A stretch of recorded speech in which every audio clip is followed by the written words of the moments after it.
Good evening all बच्चों and welcome back to turning point classes. बच्चों आज हम डिस्कस करेंगे क्लास 10th की एक्सरसाइज 6.2 NCERT की एक्सरसाइज है, चैप्टर ट्रायंगल्स है, लेक्चर 15 है। इसमें हम कवर करेंगे क्वेश्चन 9th को। ठीक है, आइए क्वेश्चन को मैंने लिख रखा है, इसको पढ़ते हैं फिर आगे की बात करेंगे। Question said ABCD is a trapezium. फिर से ये एक ट्रेपेजियम है। ट्रेपेजियम के क्या करैक्टर होते हैं कि इनकी कोई दो साइड्स पैरेलल होती है और दो साइड्स नॉन पैरेलल होती है। ठीक है, आइए तो ये ट्रेपेजियम है, क्वेश्चन ने कह रखा है, तो इसका मतलब ये हुआ कि A और DC पैरेलल होंगी और एक क्वेश्चन ने भी लिखा है। Question said ABCD is a trapezium in which ABDC is a parallel and its diagonal, ये diagonal है ना, and its diagonal intersect each other at point A। ये diagonal है, ये कहाँ पे इंटरसेक्ट करते हैं? O पॉइंट पे। ठीक, तो ऐसा है, अगर सिचुएशन ऐसी है तो शो करो, यानी कि प्रूव करो कि AO upon BO equal to CO upon DO। ये प्रूफ करना है। बात समझ में आ गई? अच्छा, कुछ चीज़ों तो हम लोगों ने यहाँ पे देखा। हियर रिक्वायर्ड कंस्ट्रक्शन, बेटा ज्योमेट्री में कंस्ट्रक्शन का बड़ा इंपॉर्टेंट रोल है। हमें कहाँ तक पहुँचना है, मेरा ये पहुँचने की जगह है। ठीक है, सिर्फ इतना आपको इन्फॉर्मेशन दिया है कि AB पैरेलल है DC के, लेकिन यहाँ तक पहुँचने के लिए कुछ हमें कंस्ट्रक्शन करने पड़ेंगे, कुछ हमें इसमें चेंजेस करने पड़ेंगे। कंस्ट्रक्शन क्या करेंगे कि एक लाइन ड्रा करूँगा जो DC के पैरेलल होगी, एक लाइन करूँगा जो DC के पैरेलल होगी और O से स्टार्ट होगी और AD आर्म को कट करेगी किसी पॉइंट पे। ठीक है, उस पॉइंट का हम नाम लेंगे ऐसे। इसके पैरेलल एक ड्रा करेंगे, यहाँ से ड्रा करेंगे ऐसे। ठीक है, लेकिन मैं यहाँ से ऐसे कर दे रहा हूँ, लेकिन ड्रा कहाँ से किया आपने? कंस्ट्रक्शन में क्या लिखेंगे कि O से हमने एक लाइन ड्रा किया, किस पे? AD पे। ठीक, और AD को इन्होंने कट किया किस पे? पॉइंट E पे।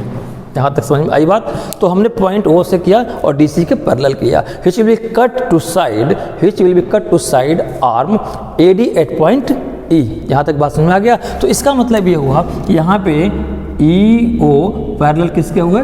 DC के। ठीक, ये कहाँ से हमने समझा? हम लोगों ने थ्योरम 6.1 से समझा। ठीक है, चलिए अभी आगे देखेंगे। Theorem BPT basic proportionality theorem का एप्लीकेशन इसमें पूरी तरह से है। अच्छा, अब देखो करना क्या हमें कि इसमें दो ट्रायंगल को मैं लूँगा। ठीक है, और दो ट्रायंगल क्या, मैं एक ही ट्रायंगल लूँगा। कुछ यहाँ पे स्ट्रेटजी चेंज करेंगे, एक ही ट्रायंगल से और कुछ इस गिवन सिचुएशन से हम प्रूफ कर देंगे कि ये AO upon BO equal to CO upon DO होंगी। कैसे, जरा देखिए। अच्छा, एक ट्रायंगल मैं लूँगा ADC। ठीक है, मैं चाहूँ तो दो ट्रायंगल लेके प्रूफ कर सकता हूँ, ADC और ABD। उतना दूर क्यों जाना है? एक ही ट्रायंगल और कुछ टेक्निक, ये दोनों को मिक्स कर देंगे, आपका काम बन जाएगा। आपको सिर्फ दो इक्वेशन की ज़रूरत है। ठीक है, अच्छा तो इन ट्रायंगल सॉल्यूशन देंगे। कैसे सॉल्यूशन? In triangle ADC। इस ट्रायंगल में ADC में एक चीज़ तो दे रखा है कि EO पैरेलल किसके है? DC के। In triangle ADC EO parallel है DC के। देन अगर ऐसा है क्या? ऐसा ही है। देन तो आपके पास क्या होता है कि अगर ऐसा कोई सिचुएशन आ जाए, जैसे मैं ऐसे कर दूं, आपका ट्रायंगल यही है ना, ये O पॉइंट है ADC। देखो यहाँ से मैंने इसको ADC को कट करके यहाँ पे ले लिया समझाने के लिए, और यहाँ से O पे ऐसे है। ठीक है, तो कहीं ऐसा हो कि किसी ट्रायंगल के किसी आर्म के किसी रेशियो में कोई पॉइंट कट करता है, तो उसको मिलाने वाले लाइन से कुछ रेशियो निकलती है। क्या निकलती है कि अगर ये E पॉइंट पे कट किया, देखो एज इट इज मैंने ले लिया, तो एक आपने पढ़ा था BPT में AE ओवर ED इक्वल होंगे AO ओवर OC के। ये बात समझ में आ गई? ये ऐसा होंगे। ठीक, तो वैसे ही मैं कुछ इसमें करने वाला हूँ। Then AE over ED equal to AO over OC। ये बात पता है हम लोगों को? ठीक है, तो इसको इक्वेशन हम फर्स्ट कहेंगे। और ये कहाँ से हमने किया? BPT लिखेंगे बाई बेसिक प्रोपोर्शनैलिटी थ्योरम। इसको इक्वेशन फर्स्ट मैंने कहा, ये वहाँ से हमें पता चला। ये बहुत बार पढ़े हैं, थ्योरम 6.1। ठीक है, आ जाओ। अच्छा, अब एक चीज़ और बताओ, देन एक चीज़ और बताओ कि ट्रायंगल ए डी सी लिया तो आपको ये मिला, और ट्रायंगल ए डी बी लेंगे इसी तरह से, तो ट्रायंगल ए डी बी को मैं ऐसे उतार दूं, ये देखो ट्रायंगल ए डी बी को वहाँ से मैं कट कर ले रहा हूँ, ठीक है। तो आपका ट्रायंगल यही है और यू आपके पास ऐसा पड़ा हुआ है, ए बी और डी, ठीक है। अब इसी तरह से बीपीटी थ्योरम को इस्तेमाल करेंगे और देखेंगे कि बीपीटी थ्योरम क्या करती है कि जो कट करने वाला लाइन है वो, ये जो कट करने वाली लाइन है किसी ट्रायंगल के, इसी ट्रायंगल के थर्ड साइड के पैरेलल होगी। तो अगर ये पैरेलल है, किसने कहा, थ्योरम 6.1 ने, तो हमें एक रेशियो मिलेगी यहाँ पर भी ए ओवर ई डी, ये इक्वल हो जाएंगे किसके, B O over O D के, या डी ओ के, बात एक ही है, ठीक है। तो in triangle A B D, इसमें क्या मिला मुझे, तो अगर ऐसा है तो ये ई ओ पैरेलल इसमें भी ए बी के होंगे, ई ओ पैरेलल किसके होंगे, ए बी के, ठीक है। यहाँ तक किसी को दिक्कत, ई ओ पैरेलल किसके होंगे, ए बी के। अच्छा एक चीज़ बेटा आप अभी कंक्लूजन कर सकते हो चाहो तो, क्या चाहो तो, अब इन दोनों को मत देखो, अब यहाँ आ जाओ, इक्वेशन फर्स्ट और ये जो मैंने लिखा है, चलो अभी बात बताते हैं, ठीक है। इसमें आगे बढ़ते हैं, तो इस ट्रायंगल में देन क्या हो सकता है, A E over E D equal to B O over O D, या डी ओ, यहाँ डी ओ में है ना तो मैं भी डी ओ में लिखूंगा, ठीक है, जैसा क्वेश्चन वैसा answer, D O D O में कोई फर्क नहीं है। ये बात तो समझ में आ गई। चलो अब एक चीज़ बताओ, इसको मैंने, ये कैसे आया, by B P T, basic proportionality theorem, इसको मैंने इक्वेशन 2 कहा, ठीक है। चलिए अब जरा आ जाओ, एक कंक्लूजन देखते हैं। यहाँ पे मैंने क्या लिखा, ई ओ, ये तो प्रूव्ड है, ई ओ पैरेलल डी सी के है, और ई ओ पैरेलल यहाँ पे ए बी के है, ठीक है। अच्छा ये दोनों पैरेलल हैं, ये दोनों कॉमन भी देख लो दोनों में, तो ई ओ पैरेलल डी सी के है, ई ओ पैरेलल ए बी के है, तो डी सी भी पैरेलल ए बी के होगी, या ऐसे कर लो A B parallel D C के होगी, ठीक। तो कैसे एक इस्टेब्लिशमेंट करेंगे, यहाँ पे मैं लिख सकता हूँ ऐसे, ई ओ पैरेलल डी सी और D C parallel A B, ठीक है, ये रिलेशनशिप बना, बात समझ में आ गई। तो मैं अब लिखने चल रहा हूँ इसी को, आइए हियर एक चीज लाइन लिखेंगे कि हियर या from equation first and second we have E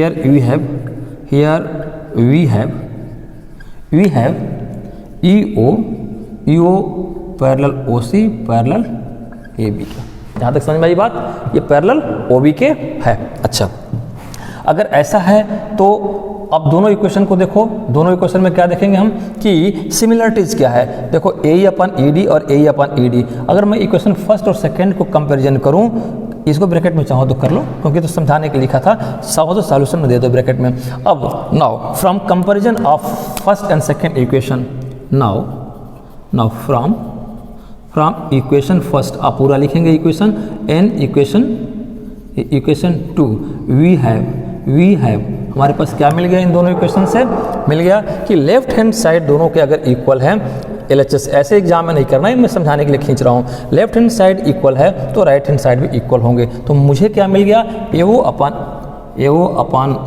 over O C और B O over D O, ठीक है, B O over D O. अच्छा अब एक चीज़ बताओ, आपको यहाँ पे एक चीज़ ध्यान दो, चाहो तो आप रेशियो को बदल सकते हो, बदल सकते हो। Now you can change, like कैसे चेंज करेंगे। अच्छा एक चीज़ बताओ, इसको मैं यहाँ लिखता हूँ ए ओ अपन ओ सी और equal to B O upon D O. अगर मैं B O over D O, अगर मैं ओ सी के जगह पे बी ओ के ला दूँ और ओ सी को बी ओ के जगह पे कर दूँ, क्या फ़र्क पड़ता, देखो कुछ फ़र्क नहीं पड़ेगा। जैसे मान लो 2/3 एक रेशियो है और 2/3 दूसरी है, इक्वल का मतलब ना दिस इक्वल दिस, मतलब एक एग्जाम्पल लिया कि ऐसे ऐसे दोनों बराबर है, 3 को मैं कर दूँ 2 की जगह पे और 2 को कर दूँ 3 की जगह पे, तो क्या होगा, 2 ऊपर है और 3 की जगह पे किसको लेके आए, 3 की जगह पे 2 को लेके आए हो 2 और इक्वल टू, ये 2 की जगह पे किसको ले गए 3 को, तो ये 3 हो गया और नीचे 3 है, दोनों कैंसिल हो गए, 1 = 1। रेशियो पे क्या फ़र्क पड़ा, कोई फ़र्क नहीं पड़ा। Now you can change, you can replace, inter replacement, OC को BO कर देंगे और BO को OC कर देंगे। तो बेटा कभी भी थ्योरम में या डेरिवेशन में या प्रूफ में जो भी करते हो उसको लिखने होते हैं, ठीक। अब मैं इसको मिटाता हूँ, आइए। Now now now now we change, we replace OC equal to BO and BO equal to OC। Bracket में बहुत अच्छा लिखना हो तो लिख दो इंटरचेंज किया, ठीक है। चलो, तो ये AO तो पहले से है, ठीक, और OC की जगह पे क्या लिख देंगे, BO इक्वल टू BO की जगह पे क्या लिखना है फिर, OC को तो रिप्लेस कर रहे हो, OC, और नीचे DO आपस में है ही है, ठीक है। अब देख लो आपके पास क्या आया, AO over BO equal to OC, और OC को CO लिख सकते हो, कोई फर्क नहीं पड़ता। चाहो तो OC को यहाँ से CO लिख लो, जैसा क्वेश्चन वैसा आंसर, CO, कोई फर्क नहीं पड़ता। CO लिखा मैंने तो यहाँ भी CO कर दो, क्योंकि बच्चे कंफ्यूज ना हो, ठीक है। देखो वही चीज सेम आ गया ना, तो ये प्रूफ हो गया। क्या प्रूफ किया हमने कि ट्रेपेजियम दिया हुआ है और हमें प्रूफ करना है कि AO, ट्रेपेजियम में अगर AB और DC पैरेलल है तो ये भी रेशियो एक इक्वल होगी आपस में, AO over BO equal to CO over DO, ठीक है। ये प्रूफ हो गया। हमने कैसे किया फिर एक बार मैं रिवाइज कर दूं आपको। चलिए बेटा, ABCD एक ट्रेपेजियम था। ट्रेपेजियम का कैरेक्टर है कि इनकी दो साइड इक्वल होंगी, पैरेलल होंगी, और दो साइड नॉन पैरेलल होगी।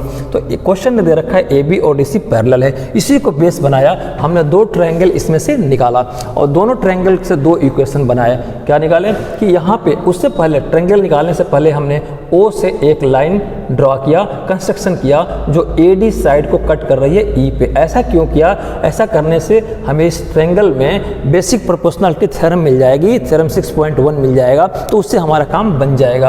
अच्छा, तो ये ट्रायंगल ADC को एक बार लिया, एक बार ट्रायंगल ADB को लिया। पहले मैंने लिया ADC को, तो ADC ट्रायंगल को देखो, इस ट्रायंगल में ये लाइन कटिंग पॉइंट है। तो BPT थ्योरम कहती है कि किसी ट्रायंगल में ऐसी चीज हो तो जो लाइन ड्रॉ कर रहे हैं आप, कंस्ट्रक्शन कर रहे हैं, EO वो पैरेलल होगी DC के। अच्छा, पैरेलल DC की है, तो जब पैरेलल DC की हो गई तो BPT थ्योरम कहती है कि जो ड्रॉप लाइन है, जो ड्रॉप लाइन मतलब O और E, ये किसी रेशियो में कट कर रही है, किसको? AD को, एक साइड को, इस ट्रायंगल के एक साइड को। तो this ratio upon this equal होंगे AO और दिस रेशियो अपॉन दिस को, ठीक है, ये इक्वल होंगे। हमने एक इक्वेशन बना लिया। अब लिया मैंने ADB में भी देखो यही लाइन कॉमन है, यही लाइन क्या कर रही है? पैरेलल है। अब एक चीज ध्यान दो कि जब मैंने ADC लिया तो EO पैरेलल किसके थी? DC के, ठीक। अब ADB लिया, इस ट्रायंगल को लिया, तो ये लाइन पैरेलल हो गई AB की, यानी कि EO पैरेलल हो गई AB की। एक चीज़ और रिलेशनशिप देखा हमने कि जब EO DC के पैरेलल है, EO DC के पैरेलल है और EO AB के भी पैरेलल है, इसका मतलब AB और DC आपस में पैरेलल है। ये भी बातें समझ में आ गई, ठीक है। और ऐसा भी क्वेश्चन में दे रखा है, नहीं दे रखा तो करते। अगले क्वेश्चन 10th में ये लॉजिक लगेगा, ट्रेपेजियम उसमें प्रूफ करना पड़ेगा, इसमें तो ऑलरेडी ट्रेपेजियम दिया है, ठीक है। इन दोनों इक्वेशन से एक हमने रिलेशनशिप देखा कि लेफ्ट साइड दोनों के बराबर है, राइट भी बराबर होंगे, ठीक। हमें पहुंचना है यहाँ तक पहुँचने के लिए लेफ्ट साइड AO अपन BO और CO अपन DO ये हमें चाहिए, लेकिन मुझे मिला ये। इसमें एक चीज़ मैंने देखा कि रेशियो में अगर किसी एक दूसरे को रिप्लेस कर दें, हाँ सिमिलर, एक से दूसरे को करेंगे तो दूसरे वाले को भी पहले वाले की जगह पे करेंगे, फिर से CO की जगह पे BO किया, BO की जगह CO। लेकिन ऐसा आप कर देंगे CO की जगह पे इसको कर देंगे और फिर इसके जगह पे इसको कर देंगे तो गड़बड़ हो जाएगा, ठीक है। तो हमने इंटरचेंज किया। इंटरचेंज करने का मतलब क्रॉस मल्टीप्लिकेशन समझ लो। हमने क्या कर दिया यहाँ पे अगर देखो तो मैंने ऐसे कर दिया, ठीक है। इनकी जगह पे इनको और इनकी जगह पे उनको इस्टेब्लिश कर दिया, ठीक। अब चाहो तो ऐसे भी कर लो, इस क्वेश्चन को ऐसे भी कर लो, चाहो तो ऐसे भी कर लो। देखो AO अपन CO है ना, और BO अपन DO है, इन दोनों को क्रॉस मल्टीप्लाई करा दो तो भी आंसर आ जाएगा। AO इंटू DO इक्वल हो जाएंगे CO into BO।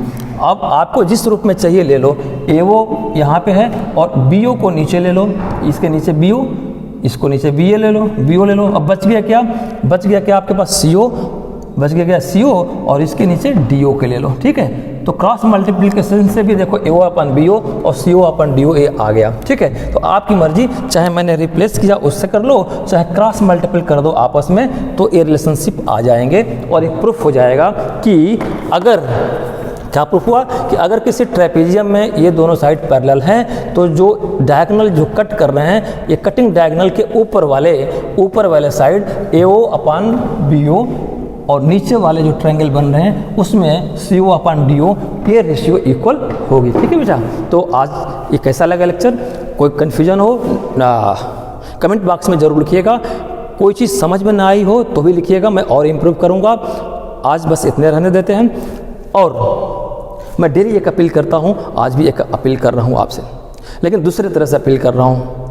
Electricity department ने, बिजली विभाग ने एक मुफ्त समाधान योजना लागू किया है। उसमें आपके विद्युत बकाये पे पूरा जितना सरचार्ज होगा, मूलधन छोड़ करके जितना सरचार्ज होगा आप पूर्ण माफ़ हो जाएंगे। इसको OTS बोलते हैं, वन टाइम सेटलमेंट स्कीम। इसका लाभ उठाएं और जितना हो सके इसका प्रचार प्रसार करेंगे। Thank you very much. Good night all of you.